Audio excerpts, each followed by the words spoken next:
علی کی تلوار یا گھوڑا وہ آسمان سے آیا تھا، وہ تو ہمارے محبوب صلی اللہ علیہ وآلہ وسلم کی مبارک تلوار اور گھوڑا وہ بھی آسمان سے نہیں آیا تھا، اسی زمین سے ہی تھا۔ باقی نسبت تو آپ ضرور محبت کریں، ہم تو کہتے ہیں کہ نبی علیہ السلام کی جتنی چیزیں ہیں اگر صحیح تبرکات ہوں، وہ تو صحیح بخاری میں ہے کہ نبی علیہ السلام کا ایک مبارک کرتا تھا جو ام سلمہ نے حضور کی وفات کے بعد نکالا اور کہا یہ حضور کا کرتا ہے، جس پہ کڑھائی ہوئی تھی، یہاں پہ بھی ریشم کی، 4 انگلی تک صحیح مسلم ہے، اجازت ہے آپ ریشم کی کڑھائی بھی کرا سکتے ہیں، 4 انگلی سے زیادہ چوڑی نہ ہو۔ اور ام سلمہ کہتی ہیں ہم اس کا دھون مریضوں کو شفا کے لیے پہنتے ہیں۔ اس طرح صحیح مسلم میں آتا ہے کہ نبی علیہ السلام کی بیوی نے جو ہے وہ بال مبارک حضور کا نکالا، ایک جو ان کے پاس تھا محفوظ، اس کا دھون بھی مریضوں کو شفا کے لیے۔ حضور کے تبرکات کا وسیلہ میرا 43 نمبر لیکچر دیکھ لیں، وسیلہ اور توسل پہ۔ حضور کی نسبت کی جو چیزیں وہ تو ہم الحمدللہ مانتے ہیں، اس میں تو کوئی شک نہیں ہے۔ آپ صلی اللہ علیہ وسلم کی مبارک تلوار بھی تھی، مولا علی کی تلوار کا ذکر ہوا ہے تو مولا علی تو پھر بعد میں حضور کی تلوار ہی استعمال کرتے تھے۔ جنگ جمل صفین نہروان حضور کی تلوار سے لڑی ہے مولا علی نے۔ نبی علیہ السلام کے علمی وارث سیدنا علی تھے، میں حکومتی وارث کی نہیں بات کر رہا، حکومتی وارث صحابہ کے اجماع سے حضرت ابوبکر تھے، باقی علمی طور پہ سارے ہی تھے، لیکن حضرت علی تو میں نے بتایا کہ صحابہ اکرام بھی جن مسئلوں میں پھنستے تھے مولا علی سے پوچھتے تھے۔ مسلم شریف میں 63964061 نمبر حدیث ہے کہ سیدہ عائشہ سے کوئی آگے پوچھتا ہے کہ جرابوں پہ، یعنی موزوں پہ اور جرابوں پہ مسح کی مدت کتنی ہے، تو انہوں نے کہا علی ابن ابی طالب کے پاس جاؤ، ان کا زیادہ وقت رسول اللہ کے ساتھ گزرتا تھا سفر و حضر میں، بیوی سے زیادہ تو کوئی قریب نہیں ہوتا، لیکن اما عائشہ کہہ رہی ہیں کہ علی مجھ سے زیادہ حضور کے قریب ہے، وہ تمہیں بتائیں گے۔ تو مولا علی نے کہا کہ نبی علیہ السلام نے مسافر کے لیے 3 دن اور 3 رات یعنی 72 گھنٹے اور مقیم کے لیے 24 گھنٹے 1 دن اور 1 رات مقرر فرمائے تھے کہ ایک دفعہ وضو کر کے جب موزے یا جرابے پہن لیجئے تو آپ مسح کر سکتے ہیں۔ تو یہ ان کا علمی مقام تھا۔ تو مولا علی تو بعد میں نبی علیہ السلام کی تلوار سے لڑتے رہے، اور میں نے کربلا والا جو ریسرچ پیپر لکھا ہے نا، اس میں نبی علیہ السلام کی مبارک تلوار کا بھی ذکر موجود ہے۔ ہاں جی، میرا جو ریسرچ پیپر 5B ہے واقعہ کربلا کا حقیقی پس منظر، جو میں نے آپ کو بارہا دکھایا ہے، research paper number 5B ahlsunnatpak.com پہ، اس میں بخاری مسلم دونوں میں حدیث ہے۔ بخاری میں انٹرنیشنل نمبر ہے 3110، مسلم میں 6309، کہ حسین ابن علی کے جو بیٹے ہیں امام سجاد زین العابدین علی ابن حسین المتوفى 95 ہجری، علی ابن حسین، حضرت حسین کے 3 بیٹوں کا نام علی ہے، علی اکبر، علی اصغر اور علی اوسط، یہ ہم کہتے ہیں۔ درمیان والا علی، بڑے والا علی، چھوٹے والا۔ بڑے والے علی کو تو سارے علی اکبر کہتے ہیں، چھوٹے والے کو علی اصغر کہتے ہیں، وہ درمیان والا جو ہے نا وہ امام زین العابدین ہے، علی اوسط، علی ابن حسین بن علی علیہم السلام۔ اور امام بخاری نے باقاعدہ جو ہے وہ ان کو علیہم السلام لکھا ہے، صحیح بخاری میں 7465 نمبر حدیث ہے، جس میں امام زین العابدین، امام حسین اور امام علی تینوں کو علیہم السلام لکھا ہے امام بخاری نے۔ خیر علیہ السلام پہ میرا کلپ یوٹیوب پہ دیکھ لیں۔ بخاری میں 3110، مسلم میں 6309۔ امام زین العابدین کہتے ہیں کہ جب میں اپنے والد صحیح حسین ابن علی کی شہادت کے بعد یزید ابن معاویہ کے دربار سے واپس آیا، یہاں پہ ہے مقتل حسین سے جب واپس آئے، یہ کہتے ہیں واقعہ کربلا تو وہی کوئی نہیں ہے، بخاری مسلم میں موجود ہے حضرت حسین کے قتل کا بیان، اس میں مقتل حسین کا ذکر ہے۔ تو ان کا بیٹا کہتا ہے کہ میں حسین علیہ السلام کی شہادت کے بعد جب یزید ابن معاویہ کے دربار سے واپس آیا تو سیدنا مسور بن مخرمہ صحابی میرے پاس آئے اور انہوں نے کہا کہ آپ کے پاس رسول اللہ کی وہ تلوار ہے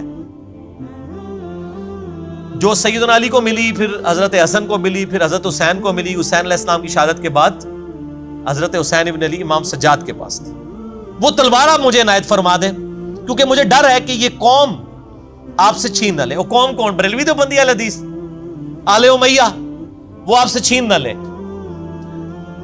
اس تلوار کو کہیں آپ سے چھین نہ لے، جب تک میری جان میں جان ہے اللہ کی قسم میں اس کی حفاظت کرتا رہوں گا۔ تو مسور بن مخرمہ صحابی نے مانگ لی تھی وہ تلوار، لیکن وہ زین العابدین نے نہیں دی ہے۔ نبی علیہ السلام کی مبارک تلوار اس وقت بھی آپ جو توپ کاپی میوزیم ہے نا ٹرکی میں، اس کے اندر موجود ہے الحمدللہ۔ تو یہ کوئی آسمان سے نہیں نازل ہوئی، اسی زمین میں ہی سارے معاملات ہیں۔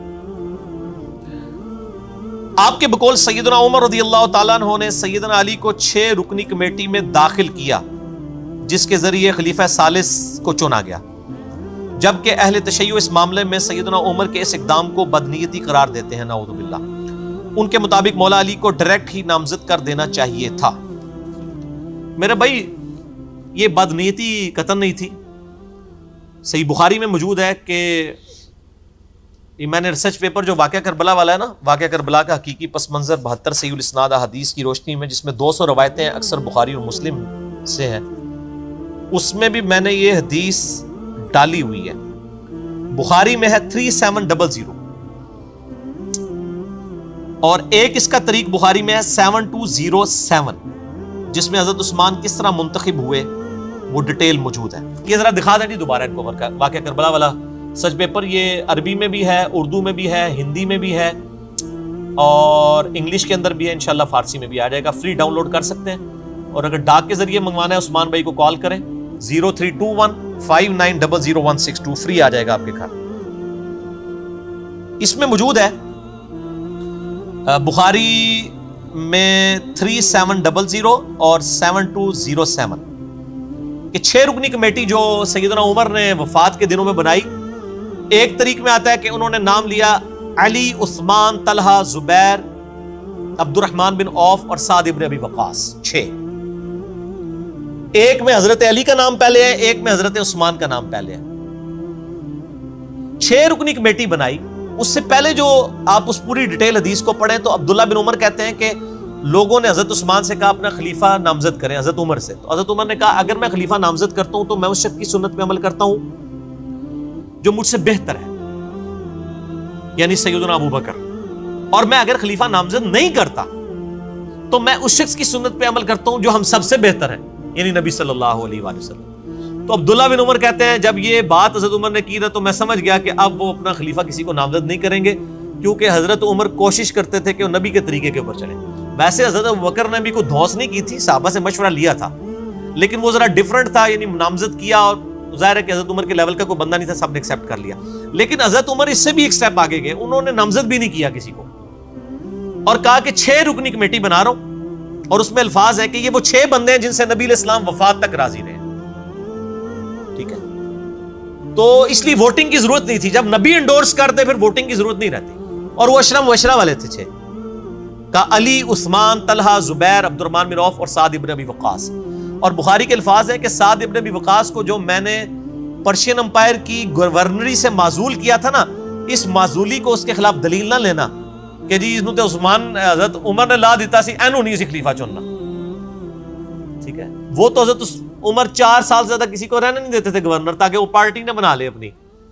وہ تو حضرت معاویہ رضی اللہ تعالیٰ کی لاٹری نکل آئی کہ وہ 4 سال پورے ہی نہیں ہوئے، حضرت عمر شہید ہو گئے، ورنہ وہ بھی وہاں سے گورنری سے ہٹ جاتے۔ تو حضرت عمر ہر 4 سال کے بعد گورنر چینج کر دیتے تھے تاکہ وہ پارٹی بازی نہ کر لیں خلیفہ کے خلاف۔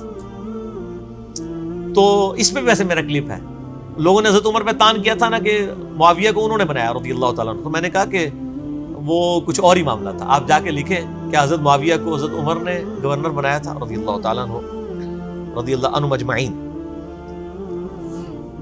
تو ابن عمر کہتے ہیں کہ میں نے سمجھ لیا کہ نبی علیہ السلام کا طریقہ اڈاپٹ کریں گے، اور وہی ہوا، انہوں نے 6 رکنی کمیٹی۔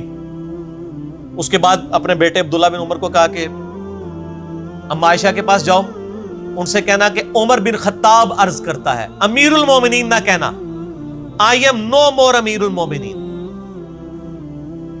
کہیں میرے اس امیر کے حکم اولي الامر منکم کے تحت، یعنی اس کو حکم نہ امیر المومنین کا مان کے اما عائشہ مجبور ہو جائیں، ان سے کہو کہ عمر اپنے 2 ساتھیوں کے ساتھ دفن ہونا چاہتا ہے۔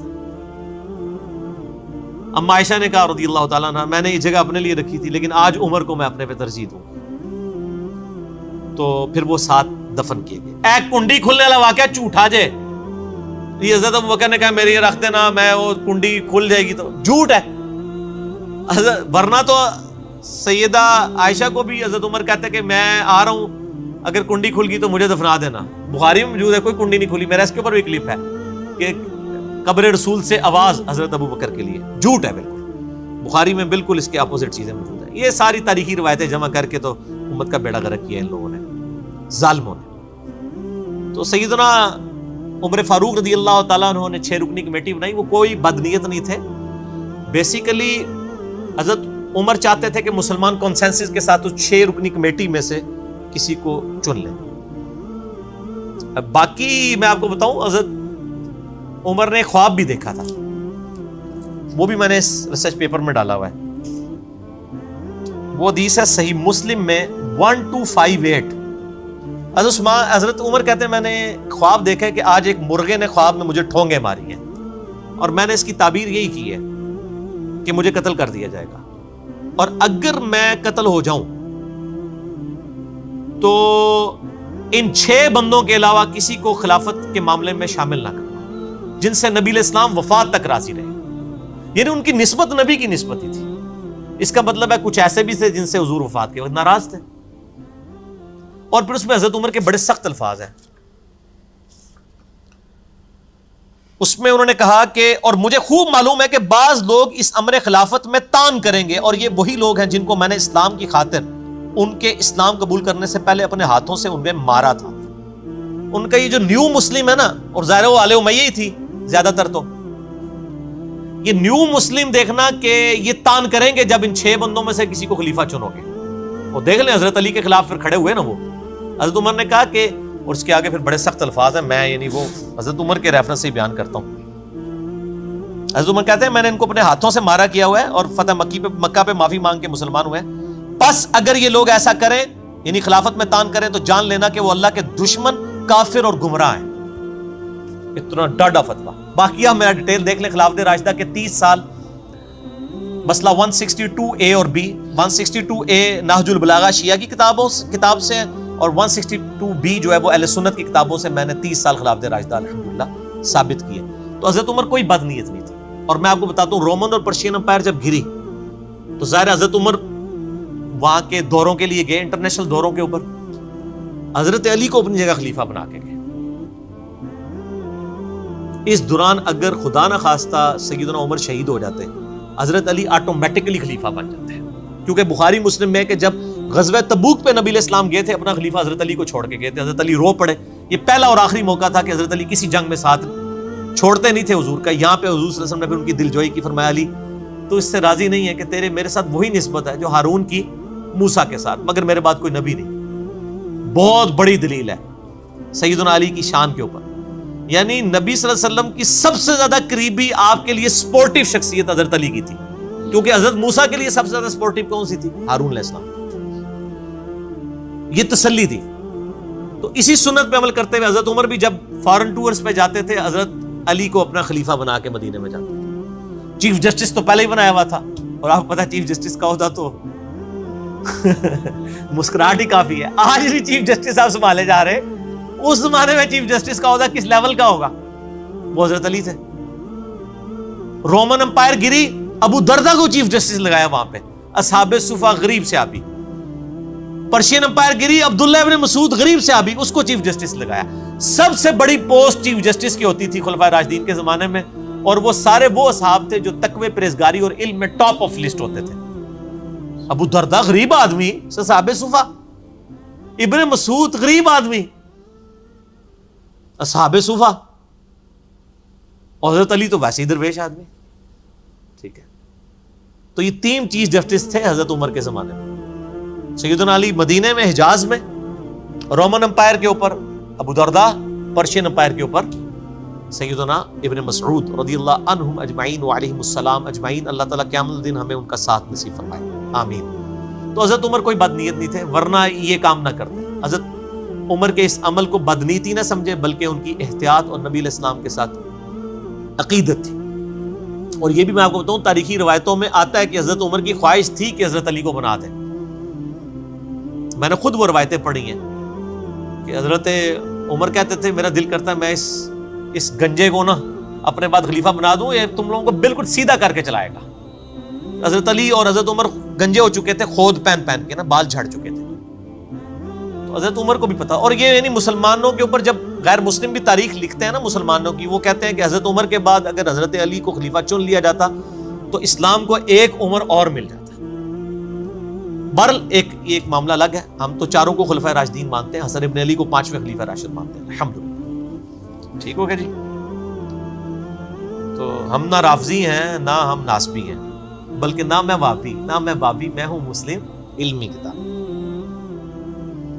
یہ اگلا سوال ہے، اس کے بعد انشاءاللہ سموسوں کا وقفہ کرتے ہیں. صحیح بخاری میں حدیث ہے 7465، اس کی آپ شرح کیا کریں گے؟ ناسبی حضرات اسے بہت اچھالتے ہیں کہ سیدنا علی رضی اللہ تعالیٰ کو نبی علیہ السلام نے جگانے کے لیے آئے تو انہوں نے جاگنے سے انکار کر دیا. ہاں جی سانو پتہ ہے جناب. یہ جب ہم ان کو یعنی آل امیہ کی کارستانیاں سناتے ہیں نا تو وہ کہتے ہیں دیکھیں جی حضرت علی نے بھی تو یہ کیا تھا. بھئی حضرت علی نے تو صحیح بخاری میں آتا ہے کہ محمد رسول اللہ مٹانے سے انکار کر دیا تھا. تو یہ حضرت علی کے کوئی عیب کے طور پہ بیان ہوگا؟ ان کی محبت کا تقاضا تھا. نبی علیہ السلام نے بھی اس کو عیب نہیں شمار کیا. ٹھیک ہوگا جی.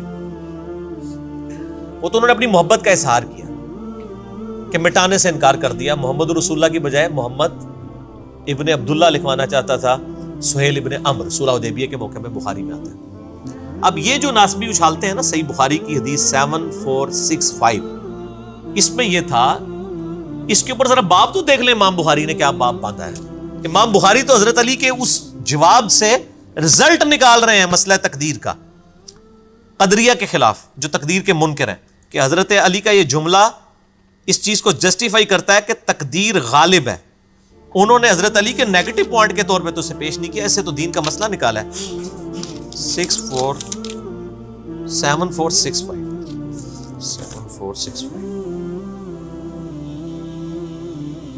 ہاں جی. فی المشیہ والارادہ، یعنی یہ چیپٹر ہے مشیت اور ارادے کے بارے میں. ایک انسان کا ارادہ ہوتا ہے، ایک اللہ کی مشیت ہوتی ہے. ہم کہتے ہیں نا کہ دونوں چیزیں جب جمع ہو نا پھر ہی کوئی کام ہو سکتا ہے، کہ آپ بھی نیت کریں پھر اللہ تعالیٰ کی تقدیر بھی غالب ہو. اس باب کے تحت لے کے ہیں کہ 7465، اور دیکھیں حضرت علی خود اس حدیث کو روایت کر رہے ہیں، اور اس حدیث میں امام بخاری نے حسین ابن علی اور علی ابن حسین یعنی امام زین العابدین کے نام کے ساتھ علیہ السلام بھی لکھا ہے. اور اس سے بڑی بات، دارالاسلام والوں نے ڈنڈی بھی نہیں ماری، باقی جگہ ڈنڈی ماری ہے انہوں نے، رضی اللہ عنہ کر دیا ہے علیہ السلام کو. ٹھیک ہے، 3748 حضرت حسین کے ساتھ علیہ السلام کو رضی اللہ عنہ کر، یہاں ان سے ڈنڈی نہیں ماری گی. اونکاری نہ دئیو کدھر یار، میں پوائنٹ آؤٹ کرتا جے پا میں بھول کے. اور داؤد راز والے PDF میں بھی یہاں علیہ السلام لکھا ہوا. حضرت علی خود روایت کر رہے ہیں کہ ایک دن نبی علیہ السلام میرے اور فاطمہ کے پاس آئے، تہجد کا وقت تھا، اور ندا دی کہ تم لوگ اٹھ کے نفلی نماز کیوں نہیں پڑھتے. بھئی نفلی نماز پڑھنے کے اوپر کسی کے اوپر کوئی قدغن لگائی جا سکتی ہے؟ اللہ کے نبی بھی شریعت ساز تو نہیں ہے نا. ٹھیک ہے نا، جیسا کہ بخاری میں آتا ہے ایک عورت تھی، وہ اس کا خاوند آزاد ہو گیا اور وہ ابھی تک غلام تھی. اب جب عورت آزاد ہو گئی اور خاوند غلام تھا، صحیح بخاری میں آتا ہے، اس کا رول یہ ہے کہ اگر خاوند جب تک آزاد نہ ہونا تو عورت کی مرضی ہے کہ وہ نکاح تنسیخ کروا سکتی ہے. ٹھیک ہو گیا.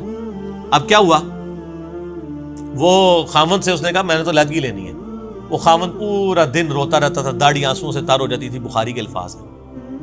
انہوں نے، اس خاوند نے آ کے نبی علیہ السلام کو شکایت کی. آپ نے اس عورت کو بلا کے کہا کہ اپنے خاوند کے ساتھ رہ. اس کہ یا رسول اللہ میں آزاد ہوں، یہ غلام ہے، میں نہیں اس کے ساتھ رہنا چاہتی. تو آپ نے فرمایا کہ تو رہ لے تو بہتر ہے. ان کا یا رسول اللہ آپ مجھے حکم دے رہے ہیں یا مشورہ؟ کہا نہیں میں مشورہ ہی دے رہا ہوں، حکم تو میں نہیں دے سکتا، اللہ کی شریعت تو نہیں بدل سکتے. تو ان کا میں نہیں مانتی.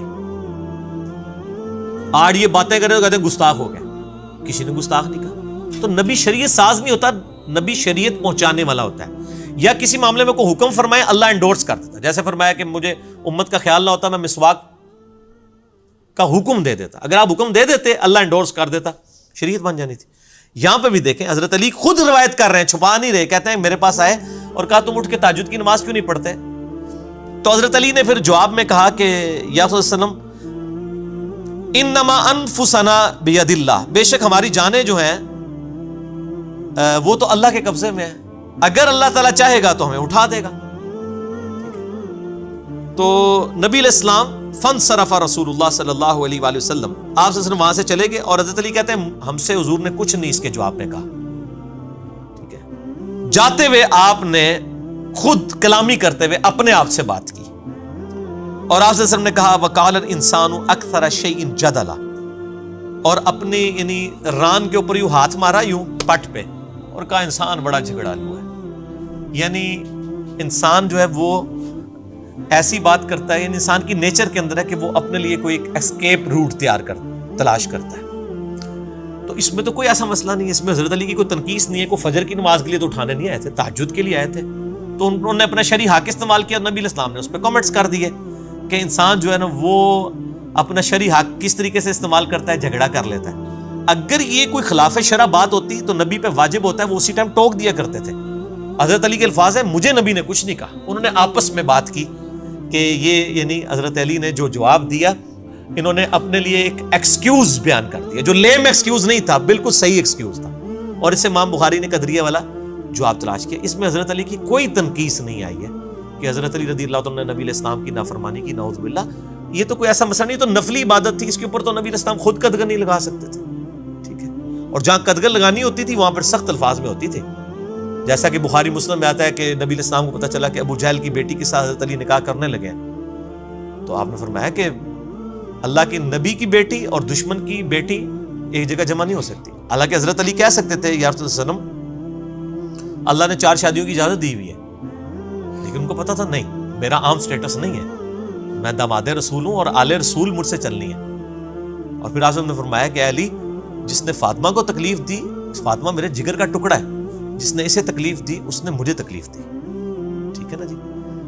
تو حالانکہ اب یہ معاملہ میں شریعت میں ایک مخصوص حکم حضرت علی کے لیے آ گیا کہ حضرت فاطمہ کی زندگی میں ان کو دوسری شادی کی اجازت نہیں تھی. حضور خود کی ہیں، باقی صحابہ نے کی، حضرت علی کو اجازت نہیں تھی. اب یہ ضرورت آپ صلی اللہ علیہ وسلم نے یہ حکم فرما دیا نا تو بس ٹھیک ہے، یہاں پہ کوئی حکم نہیں فرمایا، لہٰذا یہ حضرت علی کی تنقیص پہ پیش کرنا بالکل جو ہے وہ جرم ہے. ایک اور سوال بھی ہے، اس کو کور کر لیتے ہیں، باقی انشاءاللہ پھر ہم بعد میں کریں گے وقفے کے بعد. بعض ناسبی اہل حدیث، یعنی اہل حدیث کے اندر جو ناسبی ہیں، ان کا کہنے کا مطلب یہ ہے، اہل حدیث کو نہیں کہہ رہے. صحیح مسلم میں 4577 نمبر حدیث پیش کرتے ہیں کہ عباس بن عبد المطلب نے سیدنا علی رضی اللہ تعالیٰ عنہ کو گالیاں دیں اور اس سے وہ آل امیہ کا سیدنا علی پر ممبروں پر سب و شتم کرنے کا دفاع کرتے ہیں. واہ، ہم تو کہتے ہیں انہوں نے بھی گالیاں دی تو غلط کیا اور آل امیہ نے بھی کیا غلط کیا، دفاع کیوں کرتے ہیں؟ اسے چنگی عقل ماری ہوئی ہے. صحیح بخاری مسلم کی حدیث ہے میری بیٹی فاطمہ بھی چوری کرے اس کے بھی ہاتھ کٹیں گے. تو بھائی عباس ابن عبد المطلب نے اگر حضرت علی کو گالیاں دیں تو انہوں نے بھی غلط کیا، اور بعد میں اگر حضرت معاویہ رضی اللہ عنہ کے دور میں اور آل امیہ کے دور میں جو بخاری مسلم سے میں نے کئی احادیث جو ہیں واقعہ کربلا والے ریسرچ پیپر میں لکھی، ممبروں پہ حضرت علی پہ سب و شتم ہوا تو وہ بھی غلط ہے. نبی علیہ السلام نے تو یہ کرائٹیریا دیا ہے، غلط کرے کوئی بھی وہ غلط ہے، تو دفاع تو ہوتا نہیں ہے. باقی وہ اس سے یہ لیتے ہیں کہ جی آل امیہ نے بدعت نہیں ایجاد کی حضرت علی کو برا کہنے کی، یہ عباس نے بدعت نعوذ باللہ ایجاد کی ہے. آپ دیکھیں لوگ یہ سمجھتے ہیں لوگ گھاس کھاتے ہیں، یہ ایک واقعہ تھا، ایک واقعہ. کیا عباس ابن عبد المطلب روزانہ ممبر پہ چڑھتے تھے اور حضرت علی کو کہتے تھے کہ تو بڑا دغا باز ہے، تو بڑا گناہ گار ہے، تو بڑا فراڈی ہے، نعوذ باللہ؟ وہ ایک واقعہ تھا. اور کون ہے حضرت عباس؟ کون ہے آپ کو پتہ ہے؟ حضرت علی کے چچا ہیں.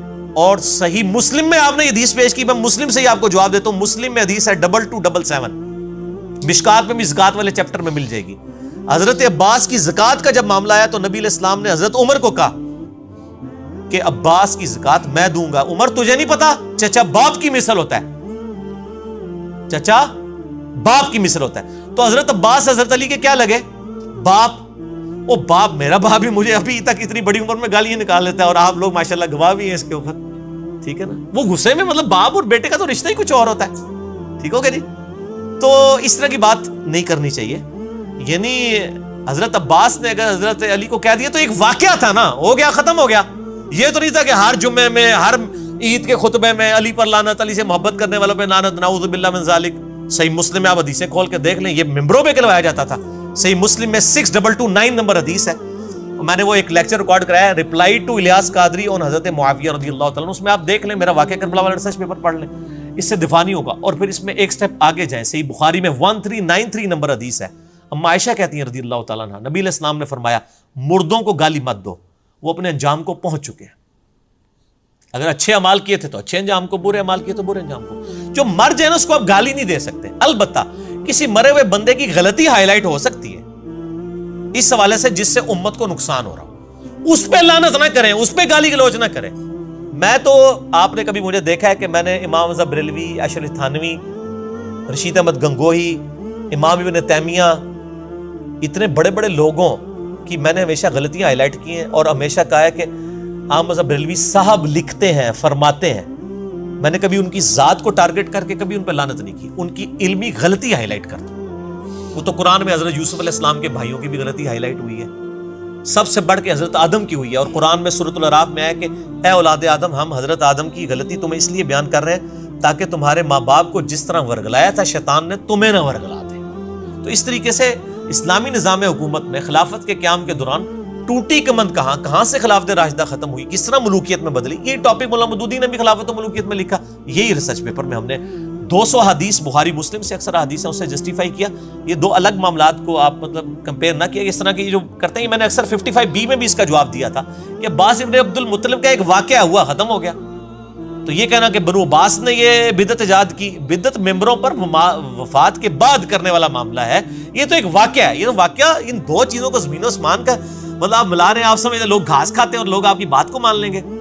آپ میرے بھائی اپنے گدھوں کو بے شک لکیریں پھیر کے زیوریں بنا کے آپ لوگوں کے سامنے پیش کریں، لوگ پہچان لیں گے، کیونکہ جب گدھا بولے گا تو پتہ چلے گا او یہ گدھا ہے، تو لوگوں کو پتہ چل جائے گا اچھا یہ ناسبی بول رہا ہے، یہ اہل حدیث نہیں ہے، یہ ناسبی ہے، جب حضرت علی کا بغض نظر آ رہا ہوگا۔ تو نہ ہم رافضی ہیں نہ ہم ناسبی ہیں، کیوں؟ کیونکہ نہ میں وہابی، نہ میں بابی، میں ہوں مسلم علمی کتابی۔ نہ ہم سو کارڈ جو علمی بات کرے اسے وہابی کہہ دیتے ہیں، اور اس کے اگینسٹ میں نے ٹرم ڈیوائس کی بابی، بابوں کا ماننے والا۔ ہم بابوں کے ماننے والے نہیں، ہم علمی کتابی مسلمان ہیں، عام مسلمان ہیں۔